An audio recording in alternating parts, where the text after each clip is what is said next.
Bienvenido de nuevo. Hoy nos acompaña Larry Johnson, exanalista de la CIA, que también trabajó en la Oficina de Contraterrorismo del Departamento de Estado de Estados Unidos. ¿Cómo has estado, Larry? Bastante ocupado. Ya sabes, hoy estamos celebrando el 4 de julio, pero siempre saco un rato para ti. Lo agradezco. Y bueno, feliz 250 aniversario, supongo, a los Estados Unidos.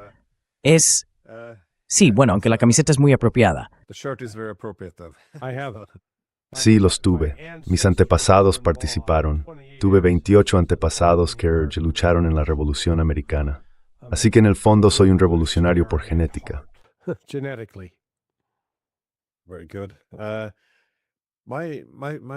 Muy bien. Hoy quería centrarme en Irán y sobre todo en la crisis energética. Verás, Trump, cuando firmó el memorando de entendimiento, que yo diría que fue humillante para Estados Unidos, lo hizo con un texto que suena casi como una declaración de rendición. Y claro, surge la pregunta, ¿por qué firmaría Trump algo así? Bueno, su principal respuesta fue que solo nos quedaban 4 semanas de petróleo, lo cual es francamente una admisión sorprendente. Pero, en fin, eso fue lo que dijo. Esa era su motivación. Y ahora, claro, la pregunta es, ¿cómo está la situación del petróleo hoy? ¿Se está relajando un poco? ¿Está mejorando? Porque, de nuevo, no es tan fácil, ya sabes, simplemente, ¿cómo decirlo? Sí, girar el dial y volver a encenderlo todo de golpe.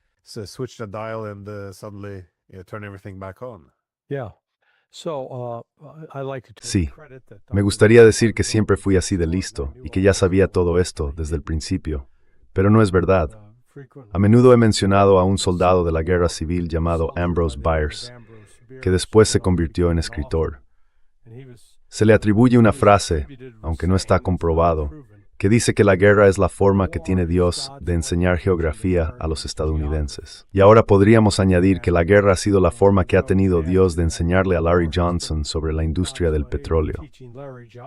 Así que, cuando Trump hizo esa afirmación, no estaba hablando de todo el petróleo en general.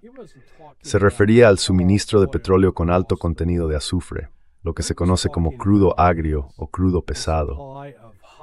Y el Golfo Pérsico aportaba un 20% de ese tipo de petróleo al mundo. El 28 de febrero, ¿cuándo se interrumpió ese suministro? The Persian Gulf supplied 20% of that to the world. When on February 28th, when that was cut off, it wasn't an immediate disruption in supply because No fue una interrupción inmediata del suministro, porque todavía había enormes petroleros en el océano, llenos de crudo, navegando hacia sus destinos finales. Los últimos de esos barcos que transportaban petróleo llegaron más o menos entre el 7 y el 10 de abril, es decir, unos 40 días después del inicio de la guerra. Y creo que no es casualidad que justo en ese momento Trump presionara básicamente para lograr un alto el fuego con Irán y que Irán aceptara. Todo tenía que ver con la situación del petróleo. Ahora bien, lo que ocurre con este crudo pesado es que la mayoría de las refinerías de Estados Unidos están preparadas para procesar ese tipo de petróleo, el que tiene un alto contenido de azufre. No están diseñadas para trabajar con algo como el West Texas Intermediate, que es un crudo ligero, lo que se llama un crudo dulce. Texas Intermediate, it's sweet, called sweet oil, sweet crude. It doesn't have that high sulfur content, and it can be refined. No tiene un contenido tan alto de azufre y además se puede refinar de una forma mucho más sencilla. Pero mira, pensemos en algo como las cafeteras. Si tienes una convencional, como una Keurig, ya sabes, pones el café en la cápsula, pulsas el botón y listo, tienes café. ¿Y qué pasa con una prensa francesa? Pues con la prensa francesa tienes que hervir el agua, poner el café en el fondo, verter el agua, dejarlo reposar y luego presionar. Así que, aunque en ambos casos haces café, no se hace de la misma manera. El café de prensa francesa se prepara de forma distinta al de una Keurig. Con el petróleo pasa algo parecido. Las refinerías están diseñadas para procesar ese crudo pesado, y lo que obtienen de ahí se llama destilado intermedio.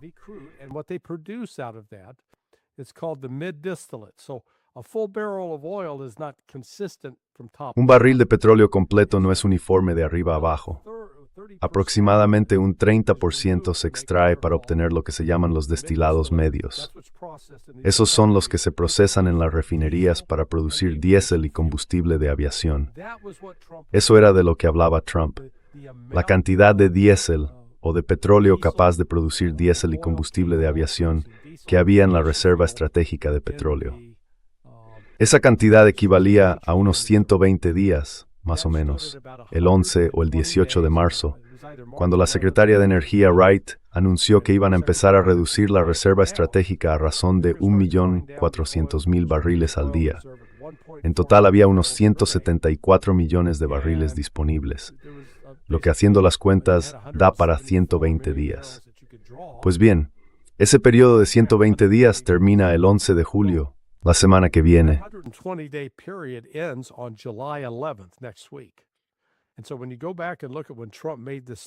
Así que, cuando uno vuelve atrás y mira cuándo Trump hizo esa declaración, fue más o menos 4 semanas antes. Él sabía que Estados Unidos necesitaba reabrir el Golfo Pérsico y hacer que el petróleo volviera a fluir, también hacia América.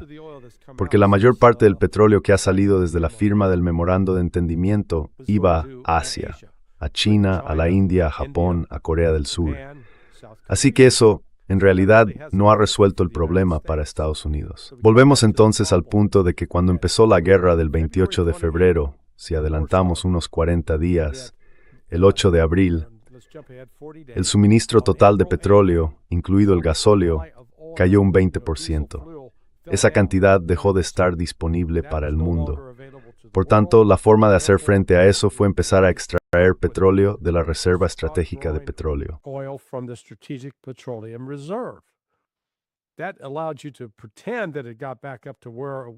Eso te permitió fingir que había vuelto al nivel anterior. Pero ahora, en algún momento de la próxima semana, vamos a estar realmente en déficit. Y no hay forma de compensar ese déficit hasta que el petróleo que sale del Golfo Pérsico vuelva a su volumen original y llegue a las costas de Estados Unidos. Así que incluso si, digamos, un petrolero zarpa mañana del Golfo Pérsico rumbo a Estados Unidos, ese viaje dura 42 días. El caso es que no hay una solución inmediata para eso. Y por lo que entiendo, los mercados económicos todavía no lo han asimilado ni reflejado. Les va a pillar un poco por sorpresa.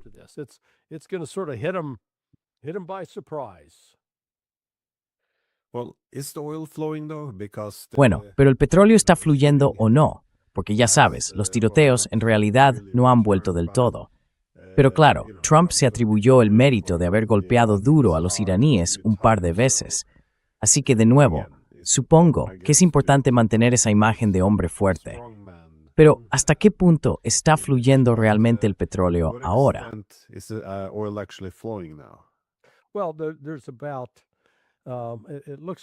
Bueno, ahora mismo está saliendo más o menos un 20% de la capacidad diaria normal que salía del Golfo antes del 28 de febrero, aproximadamente un 20%.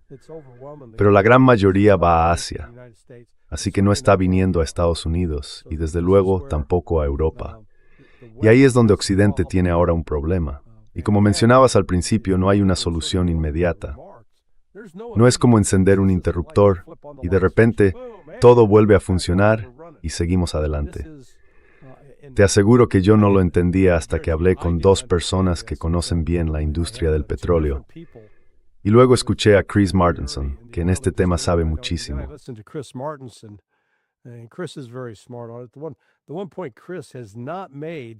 El punto que Chris no ha mencionado en su análisis es la diferencia o ayudar a la gente a entender que la escasez no es de petróleo en general. La escasez en concreto es de crudo pesado, el que se usa para fabricar diésel y combustible de aviación. Y hay que entender que si una refinería va a producir combustible de aviación, tiene que estar configurada de una manera. Si va a producir diésel, se configura de otra forma distinta. Así que no es tan simple como que entra el crudo y dicen, bueno, desviamos una parte aquí y otra allá. No funciona así. No pueden decir, vale, la mitad va para aviación y la otra mitad para diésel. Esto se va a poner complicado. Y todo esto, además, parte de la base de que no haya una emergencia. ¿Qué podría provocar una emergencia? Pues si Estados Unidos decidiera volver a operaciones de combate contra Irán, necesitaría mucho más combustible de aviación. It's going to need a lot more aviation fuel. Or if there's a hurricane, O si llega un huracán, estamos en plena temporada de huracanes, y entra en el Golfo, ya sea el Golfo de América o el Golfo de México, como prefieras, y destruye una de esas refinerías, entonces sí que estaríamos en una situación muy seria en la que habría que tomar una decisión. ¿Tendremos diésel para los camiones y los tractores que llevan la comida a los supermercados o combustible de aviación para que los aviones sigan volando por el país? Creo que, si llegamos a ese punto, lo más probable es que elijan el diésel antes que el combustible de aviación. Pero claro, eso es una forma un poco simplista de verlo, porque la aviación también tiene un papel fundamental en el transporte de muchos productos.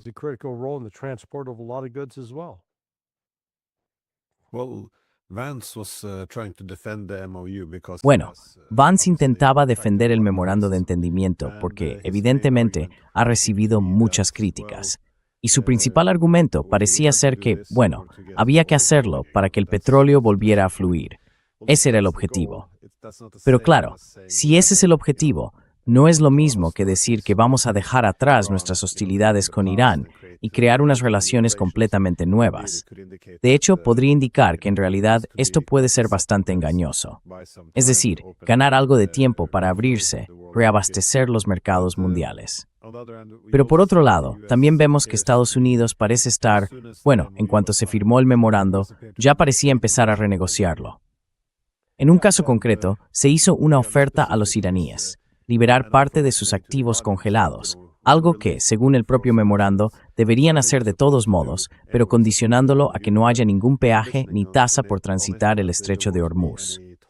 ¿Cómo se puede entender esto, entonces?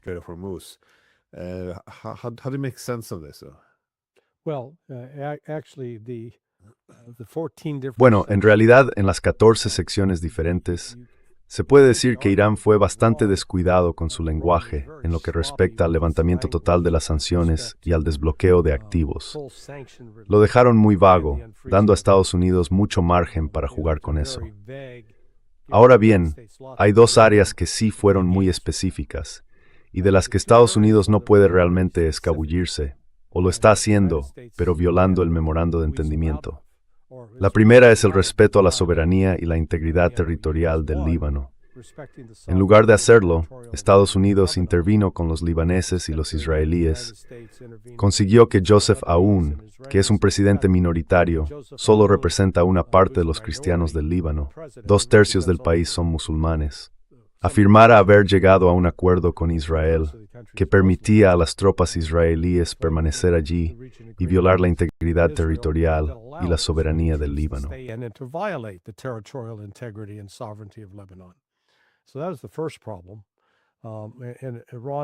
Así que ese es el primer problema. E Irán todavía podría, ya sabes, sacar la tarjeta de penalización y decir, no estáis cumpliendo vuestra parte del memorando de entendimiento, así que nos vamos. El segundo problema está en el párrafo 5. Ese trata sobre el estrecho de Hormuz, y el texto ahí es muy específico en cuanto a, déjame leerlo.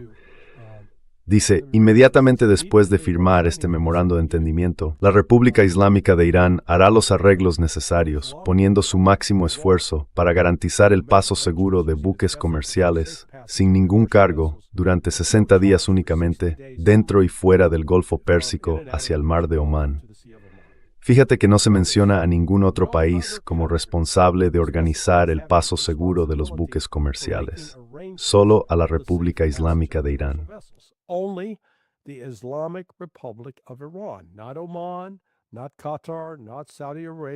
Ni Omán, ni Qatar, ni Arabia Saudí y desde luego tampoco Estados Unidos. Así que en ese sentido, el párrafo 5 del memorando de entendimiento da a Irán el control total del estrecho de Hormuz. Da igual lo que diga Estados Unidos, el texto es el que es, y está muy claro. La República Islámica de Irán, y solo la República Islámica de Irán, será quien haga los arreglos. Ahora bien, solo tienen que hacerlo durante 60 días. Después pueden empezar a cobrar peajes. No hay nada en el memorando que diga que Irán no pueda cobrar peajes. Estados Unidos dice que no le gusta, y demás. Pero no hay nada que impida a Irán cobrar esos peajes, y lo van a hacer. Eso sí, Estados Unidos sí cumplió una parte del memorando, la que le convenía.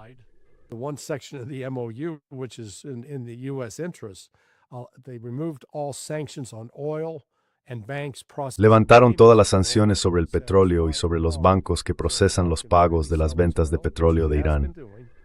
Así que Irán puede vender libremente su petróleo, y de hecho lo está haciendo, sacando unos 1.600.000 barriles al día, que se venden con una prima del 20% sobre los precios de futuros. Ignora esos precios, no tienen realmente ninguna relevancia. Lo que importa es el precio real que se paga por un barril de petróleo cuando llega al puerto. Irán no ha cedido en este punto. Hoy, 6 barcos intentaron pasar por el lado omaní del corredor sin obtener permiso de Irán, según lo que llaman los protocolos de la Autoridad del Estrecho del Golfo Pérsico. E Irán los hizo retroceder con una advertencia. Si intentáis pasar por aquí sin nuestro permiso, os prenderemos fuego y os hundiremos.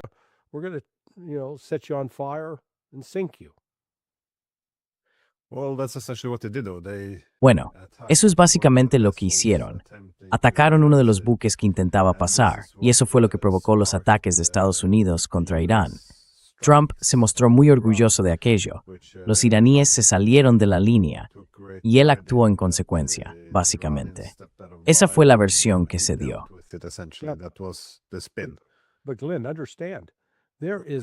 Pero Glenn entiende esto. No hay ni una sola palabra en el memorando de entendimiento que diga que si Irán intenta impedir que un buque comercial salga del estrecho de Hormuz sin su permiso, Estados Unidos pueda atacarlo y luego castigar a Irán por hacerlo. Ni una sola palabra. Eso fue una violación del memorando. En el primer párrafo se dice claramente que ninguna de las dos partes atacará a la otra. Estados Unidos dijo, bueno, no vamos a permitir eso. Pues, qué mala suerte. No lo pusiste en el memorando. No especificaste que Irán no pudiera hacerlo.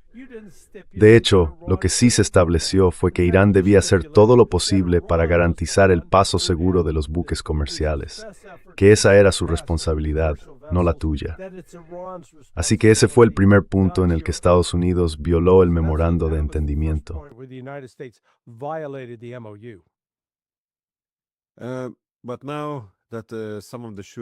Pero ahora que algunos tiroteos han vuelto a empezar, claro, la situación se ha calmado otra vez. ¿Qué significa eso? ¿Cómo evalúas no tanto las líneas del frente, sino el posible campo de batalla? Sé que Irán, evidentemente, se está preparando para un posible nuevo ataque estadounidense. Pero, ¿qué está haciendo Estados Unidos? ¿Está aumentando sus tropas en la región? ¿Se está retirando? ¿Está interviniendo en países vecinos? Es decir, ¿cómo valoras ahora la estrategia estadounidense, teniendo en cuenta que el memorando de entendimiento claramente no está cerrado? Quieren renegociarlo, no están satisfechos con ese acuerdo. Entonces, ¿qué está haciendo Estados Unidos en este momento?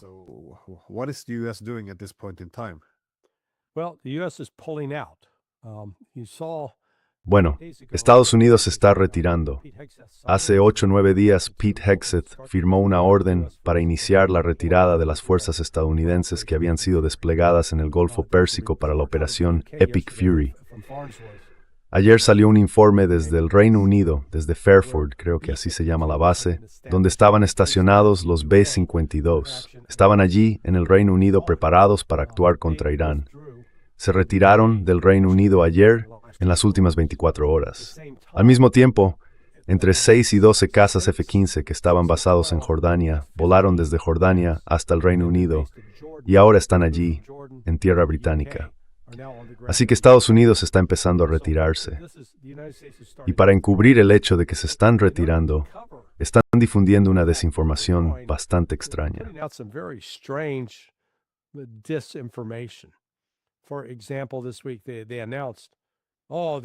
Por ejemplo, esta semana anunciaron que los marines estadounidenses y el USS Boxer han llegado a la zona y están listos para enfrentarse a Irán.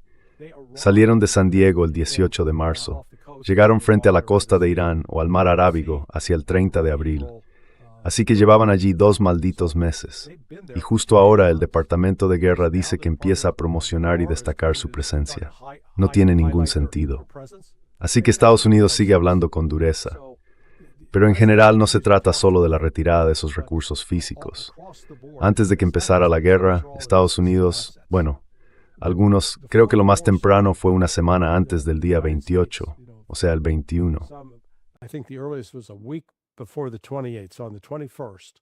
And then in the ensuing days, the military... Y luego en los días siguientes, el ejército, el CENTCOM, el Pentágono y otros mandos que estaban implicados de forma más indirecta en el apoyo al mando central, crearon lo que se llaman CATS, o equipos de acción en crisis. Estos equipos se organizaron para funcionar las 24 horas del día, los 7 días de la semana. Eran soldados, marineros, infantes de marina y también oficiales y personal de la Fuerza Aérea, quienes los atendían. Entraban, por ejemplo, a las 6 de la mañana, trabajaban hasta las 6 de la tarde, se iban a casa, comían algo, descansaban y volvían al día siguiente. Y así, una y otra vez. Eso duró unos 3 o 4 meses. Solo hace unas 3 semanas, coincidiendo con la firma del memorando de entendimiento, los CATS dejaron de operar las 24 horas del día, los 7 días de la semana. Stopped operating on 24/7 hours. There are still groups Todavía hay grupos, personas encargadas de vigilar lo que ocurre en el Golfo Pérsico y con Irán, pero están trabajando de lunes a viernes, de 8 de la mañana a 5 de la tarde. Una gran diferencia. Así que hasta que ese equipo vuelva a estar en rotación, 24 horas al día, 7 días a la semana, Estados Unidos no va a llevar a cabo los mismos ataques que realizó el 9 y el 10 de junio. Y bueno, ya estamos a 4 de julio. Así que los últimos grandes ataques fueron, como digo, el 9 y el 10 de junio. Y recordemos que fue Irán quien atacó por última vez en las bases aéreas de Kuwait, Al-Salem, y en la base aérea de Bahrein, Al-Isa. Y Estados Unidos no respondió. Así que en la práctica, Estados Unidos ha dejado de actuar militarmente.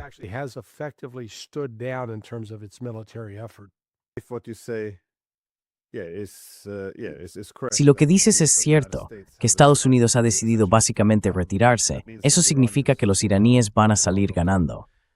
¿Qué implica eso? ¿Cómo transformará la región? Porque Irán estaba muy debilitado. Se suponía que iba a quedar fuera de juego, y ahora parece que puede convertirse en una potencia regional clave.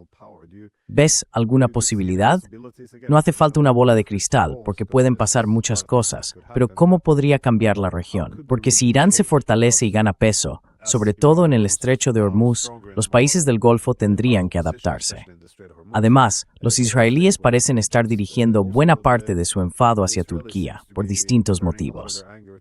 ¿Ves posible que si la posición de Estados Unidos se debilita en la región, surjan tensiones en otras zonas? ¿Podría eso llevar a una mejora de las relaciones entre Turquía, los estados del Golfo e Irán? ¿O crees que seguirán teniendo sus propios problemas internos, al margen de lo que haga Estados Unidos?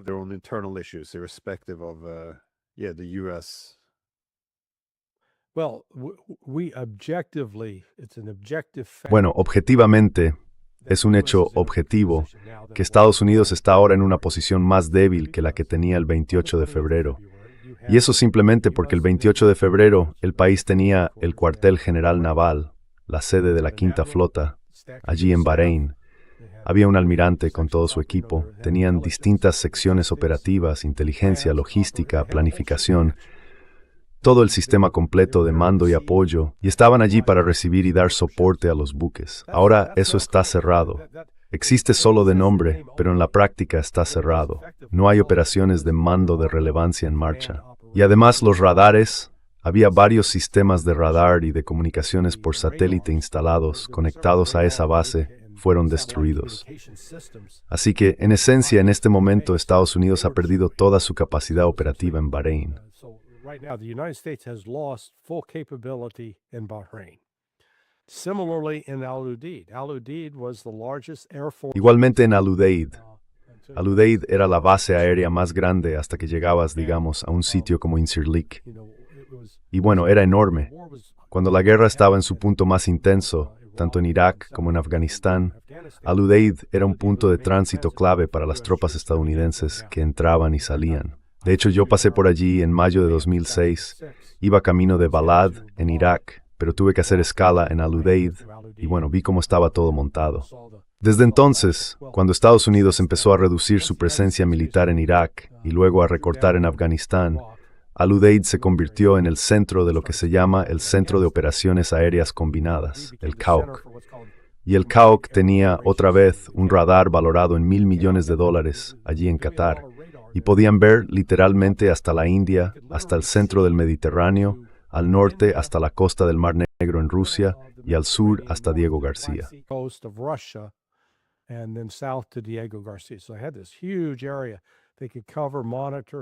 Tenían una zona enorme, podían cubrir y vigilar todos los vuelos.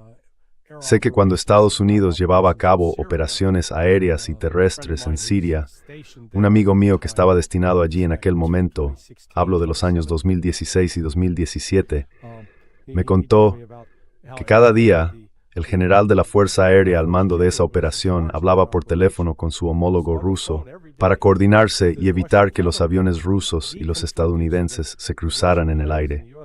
Del mismo modo, cuando Trump tomó la decisión de atacar Siria por el supuesto uso de armas químicas, fue ese mismo general en el CAOC quien llamó a su homólogo ruso y le dijo, «Oye, vamos a golpear esta base, tal y tal, a esta hora, con este número de misiles de crucero Tomahawk».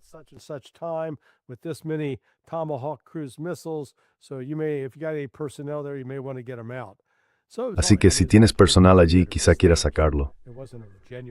Todo eso fue, bueno, puro teatro político, algo preparado. No fue un ataque real para eliminar capacidad, eso ya se acabó. El SAOC está ahora, creo, en la base aérea de Shaw, en Carolina del Sur. La realidad es que aunque Estados Unidos sigue en el Golfo, las dos bases principales, las que tenían la mayor parte del personal, están cerradas, están en la práctica cerradas. Y luego están esas otras subbases más pequeñas, que también han sufrido daños. Así que ahora mismo, la presencia de Estados allí es solo nominal. No hay realmente sustancia que pertothtig for años uningders.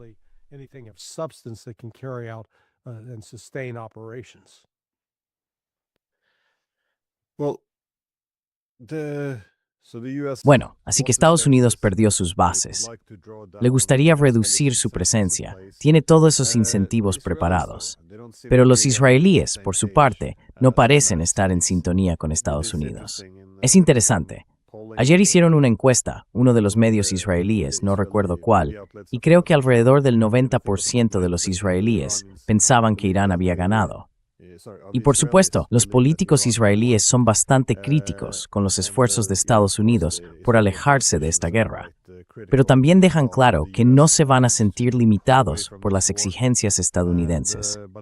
Y en un momento dado, incluso hubo un comentario, bueno, más bien una noticia, que decía que Estados Unidos había advertido a Irán de que Israel podría matar a sus negociadores. Es decir, parece que podrían ser un factor de desestabilización clave. De nuevo, no estoy seguro de si Estados Unidos e Israel están realmente en la misma línea, o si están jugando al poli bueno y al poli malo, o si se trata de una ruptura real. Pero ¿cómo ves tú ahora el interés de Israel y cómo crees que lo van a poner en práctica?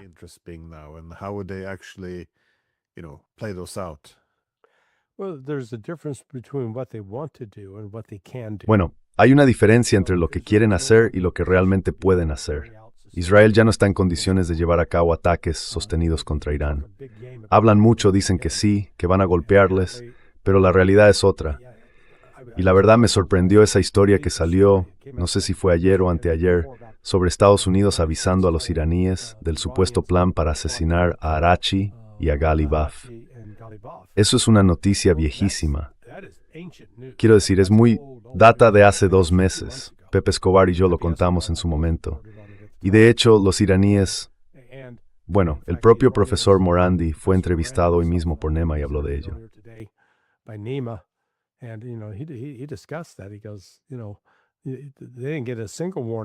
Dice, ya sabes que no recibieron ni una sola advertencia de Estados Unidos. El aviso lo dieron los pakistaníes, el ISI, el Servicio de Inteligencia. Y los iraníes tomaron precauciones al regresar a Irán. Así que ahora, en este momento, Irán querría, No creo que hayan renunciado a su deseo de matar al nuevo ayatolá, como si eso fuera a servir de algo. Porque sin la presencia de Estados Unidos y su flota de aviones cisterna KC-135, por no hablar de tener un suministro constante de combustible de aviación que aquí volverá a escasear, Israel podría lanzar un ataque, quizá dos, y después serían aplastados. Serían aplastados por la respuesta iraní. They will be crushed by the Iranian response, as Ted Postol, decisively demonstrated. Como demostró de forma concluyente Ted Postol hace una semana, en una entrevista que hizo con Danny Davis, mostró las grabaciones de video y probó, sin lugar a dudas, que incluso Estados Unidos, con los sistemas de misiles Patriot y THAAD, que supuestamente llevaron a cabo 2/3 de la respuesta a los ataques con misiles balísticos lanzados por Irán durante la guerra, entre el 28 de febrero y el 15 de abril, tuvieron una eficacia de menos del 10%. En otras palabras, Israel no tiene ningún tipo de defensa aérea realmente efectiva contra esos misiles balísticos. Y si Irán decide volver a actuar, estará en condiciones de destruir los aeródromos, de destruir la aviación y las capacidades de combustible de Israel. Y bueno, Israel ya ha tenido 2 oportunidades, y en ambas ha tenido que pedir ayuda, decir, sacadnos de esto, pongamos fin a esto, busquemos una algo fuego, porque like estemos y está subiendo. Y ahora mismo, irán tanta rocha en esta situación. Iran holds a lot of cards in this right now.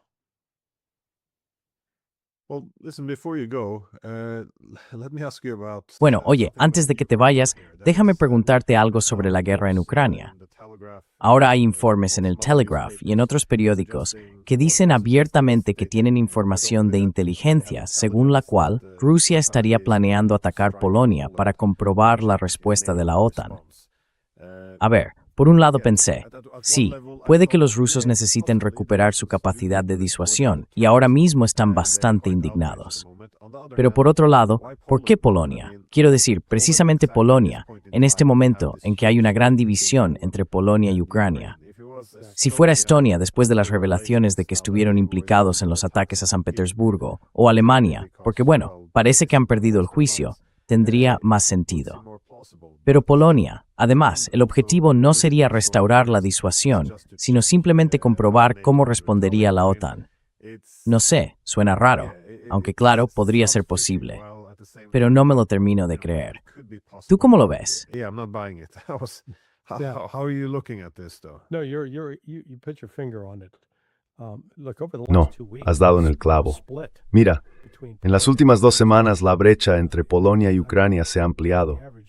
Creo que la mayoría de la gente que te escucha o ve esto no se da cuenta de que durante los 3 primeros años de esta guerra, de la lucha de Ucrania contra Rusia, el mayor contingente de combatientes extranjeros en las filas ucranianas eran polacos, así que eran los más numerosos, y creo que más de 10,000 soldados o voluntarios polacos han muerto a lo largo de esta guerra.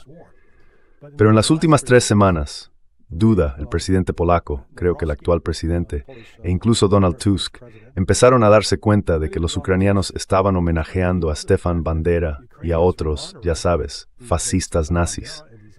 Quiero decir, no hay otra forma de llamarlo. fascist or Nazis. I mean, there's no other way to. They were actual Nazis who were responsible. Eran auténticos nazis, responsables de la masacre de Volhynia, donde más de 130,000 civiles polacos fueron asesinados por esos monstruos ucranianos durante la Segunda Guerra Mundial. Y bueno, Polonia básicamente ha dicho que hay ninguna posibilidad de que Ucrania entre en la Unión Europea hasta que repudien todo eso. En absoluto. Así que esa es ahora su posición. Y creo que esta historia se filtró como parte de una operación de información para intentar generar más simpatía en Polonia hacia los ucranianos. Para intentar que, se olviden de lo de la masacre de Volhynia, que se preocupen por los rusos, que vienen a por vosotros. Pero creo que los polacos están diciendo, no vamos a olvidar la masacre de Volhynia. Esas personas a las que Ucrania está honrando y elevando al estatus de héroes, eran asesinos en masa. And elevating to hero status, they were mass murderers, and they killed civilians. They're guilty of war crimes. Y mataron a civiles. Son culpables de crímenes de guerra. Y Rusia no necesita, entre comillas, poner a prueba la respuesta de la OTAN a ver qué hacen. No. Han dejado muy claro que la OTAN va a recibir una respuesta, pero no es una prueba. Y bueno, tu amigo y el mío, Sergei Karaganov, ya sabes, de eso estaba hablando, que en los últimos 2 meses, sobre todo, la retórica que sale de Europa, de Alemania en particular, del Reino Unido también, ha sido muy belicosa, extremadamente amenazante. Y eso ha venido acompañado de acciones. De hecho, Boban y Lexus, no sé si conoces a esos chicos, yo sí, son talentos increíbles. Pues consiguieron llamar al ministro estonio, creo que era el de Asuntos Exteriores o el de Defensa, uno de los dos. Y él pensaba que estaba hablando con un asesor del presidente. Eso era.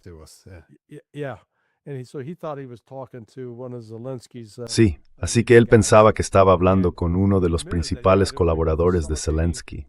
Y admitió que sí, hemos estado facilitando vuestros ataques con drones contra Rusia, que les den. Bueno, pues ahora Rusia sabe que los países bálticos están participando activamente, colaborando con Ucrania en esos ataques conjuntos.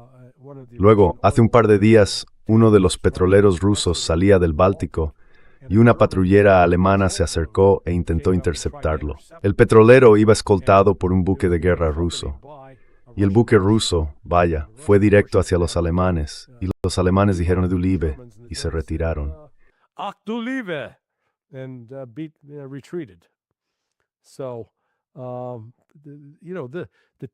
Ya sabes, las tensiones están aumentando entre la OTAN y Rusia. Y Rusia ha dejado claro que va a hacer pagar un precio a Europa si siguen escalando de esta manera. Ahí es donde entra Karaganov. Al principio probablemente se trataba de un misil ruso, pero en algún momento podría hacer falta usar un arma nuclear táctica para restablecer la disuasión con Europa, de modo que Europa deje de intentar amenazar. Y además ahora Finlandia y Lituania están diciendo, vamos a desplegar armas nucleares aquí, en la frontera con Rusia. Y realmente, no, eso no va a ocurrir. No,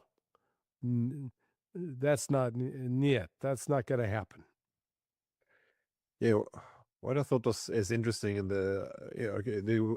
Lo que me pareció interesante, viendo los periódicos de todo Occidente, es que presentan esta disputa entre Polonia y Ucrania como si fuera simplemente una pequeña discusión sobre historia. Y así es como blanquean todo el asunto. Sí, celebrar a colaboradores fascistas que asesinaron a cientos de miles de civiles es una forma curiosa de darle la vuelta a la historia. Pero lo realmente interesante es por qué los polacos se han dado cuenta justo ahora. Quiero decir, estamos en 2026. Recuerdo que el día del golpe en Ucrania, en 2014, nada menos que la BBC publicó una gran noticia diciendo que, los ucranianos tenían un problema con los nazis, que había mucha gente vestida con símbolos fascistas. Notaron que después del golpe, el ayuntamiento estaba lleno de pancartas dedicadas a la OUN, al nacionalista Bandera, a toda esa gente que en Polonia se considera, como tú decías, criminales de guerra. Y ahora, 12 años después, resulta que se dan cuenta.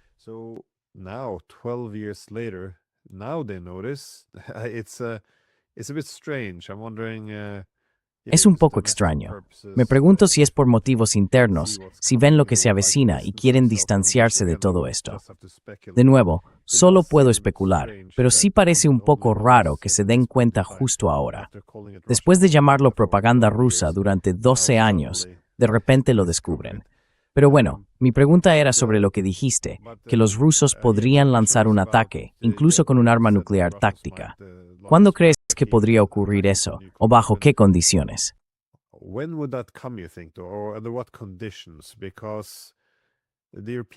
Porque ahora los europeos están diciendo, no estamos preparados para una guerra con Rusia, pero nos prepararemos. Para el año 2030 tendremos las armas y entonces estaremos listos. Ya. Pero si yo estuviera sentado en el Kremlin, ¿por qué iba a querer esperar a que los europeos se preparen? Se van a armar hasta los dientes. Están declarando sus intenciones. En algún momento, los rusos deben pensar, si los europeos están planeando atacarnos, ¿por qué no atacar nosotros primero? ¿Por qué esperar a que estén realmente listos? Ahora mismo tienen un enorme arsenal de cabezas nucleares. Entonces, ¿crees que un ataque preventivo por parte de Rusia? Yeah, no, I do. I think the Russians just Sí, sí, lo creo. Pienso que los rusos, igual que hicieron cuando advirtieron a las delegaciones extranjeras que salieran de Kiev porque iba a ser atacada, y luego lanzaron ese ataque, creo que fue el miércoles de esta semana. Fue un ataque amplio y alcanzó un par de hoteles donde se sabe que suelen alojarse occidentales. Y bueno, los informes del lado ruso afirman que hubo muertes de funcionarios de la OTAN y de Europa. No me dices un en quinta, that's all. Pero fue invaders que efectivamente un power for Tamina. Russia's going to make good on that threat, and the next threat would be against factories. Y la siguiente amenaza sería contra fábricas en el Reino Unido y en Alemania. Creo que esos serían los dos objetivos prioritarios.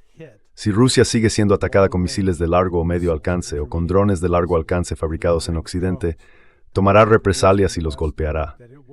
Y después lanzará una advertencia.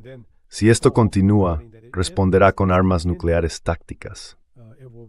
Ya no estamos jugando. No vamos a permitir que sigáis lanzando ataques contra nosotros pensando que no tendrán consecuencias.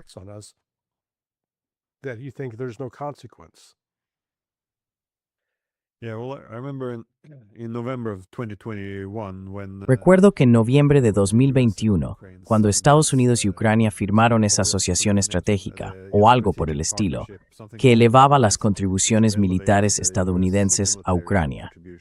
En ese momento, el asesor del expresidente francés señaló que fue entonces cuando los rusos creyeron que era atacar o ser atacados, y apenas 3 meses después atacaron, queriendo ser los primeros.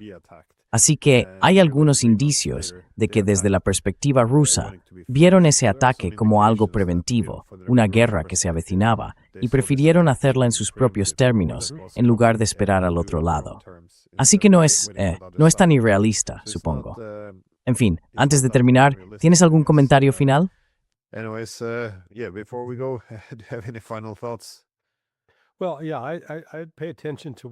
Bueno, sí, yo estaría atento a lo que pase con el tema del combustible, con el diésel y el queroseno de aviación durante las próximas semanas.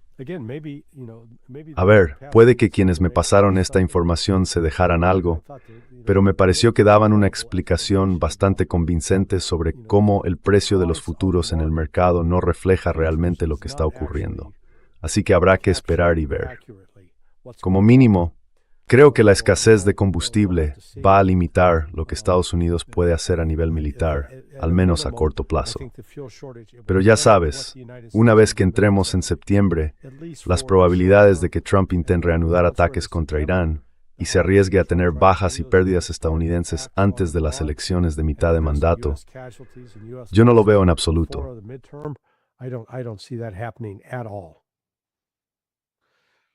Bueno, Larry, como siempre, gracias y feliz Día de Independencia. Oye, muchas gracias, Glenn. Te lo agradezco de verdad.